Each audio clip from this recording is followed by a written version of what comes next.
అధిపతిగా, ఒక అండగా, ఒక కొండగా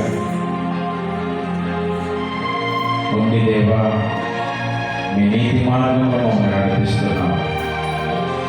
మీకే వందనములు స్తోత్రం చెల్లిస్తున్నాం. ఇంతవరకు దేవా జరిగిన ఆరాధనలు దేవ మీ ఆకారం నడిపింపు మాకు దయచేస్తాం. విత్తబడినట్టు వాక్కులు మీరు కట్టి ఫలించారు.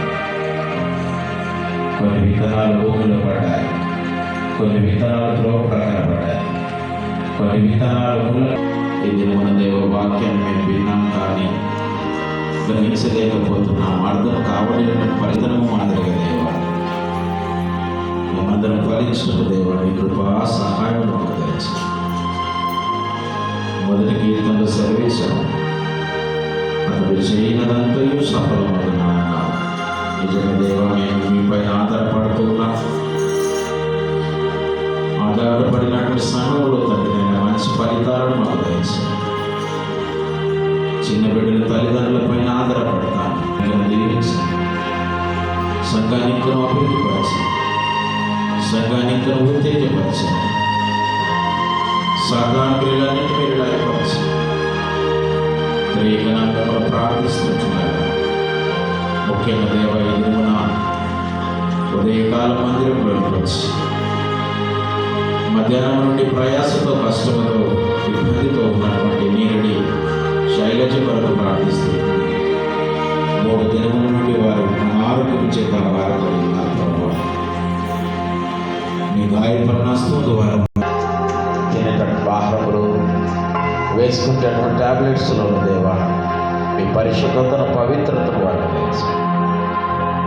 వారే కాకుండా దేవా ఇంకా స్థానిక సంఘంలో తిమ్మగల లలితమ్మ వారికి అనారోగ్యం చేత ఉన్నారు. ప్రభు వారికి సంపూర్ణ ఆరోగ్యం తెలుసు. ఆ సంఘంలో మాకు తెలియక ఇంకా ఎవరైతే అనారోగ్యం చేత ఉన్నారో ప్రభు వారికి దండు చేతి గాయముతో వారి మీద బాధతో ఉన్నారు. ఆహారం భుజించక వారి మీద బాధతో ఉన్నారు. మీ గాయపడిన హస్తంతో వారికి సంపూర్ణ ఆరోగ్యం తెలుసు. మీరడి పౌలన్న కొరకు ప్రార్థిస్తున్నారు. వారికి చక్కని ఆయుష్ను, ఆరోగ్యమును దయచేయండి ప్రభు. ఎంతమంది రోగులను ఉంటావు ప్రభు, ఈ దినమున మీ చేతుల ద్వారా వారిని తాకి సంపూర్ణమైన స్వస్థతను దయచేయండి. మీ శిలువ రక్తాన్ని వారి పైన ప్రోక్షించండి దేవా.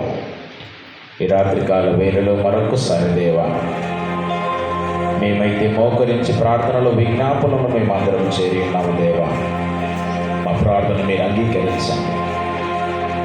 ముఖ్యంగా దేవా తిరిగి మీ మందిరంలో నుండి దేవా మా కుటుంబాలలోనికి మేము వెళ్ళనైతున్నది దేవా. మార్గాన్ని సరళము చేయాలి. ప్రతి బిడ్డ కోరికలు మీరే తీర్చుమని మరొకసారి దేవా ఉదయకాలం లేచి మిమ్మల్ని ఆరాధించే, స్తుతించే భాగ్యమును మాకు దయచి యేసు ప్రభువుని ప్రార్థించి వేడుకుంటున్నాము తండ్రి. పరలోకమందున వార్త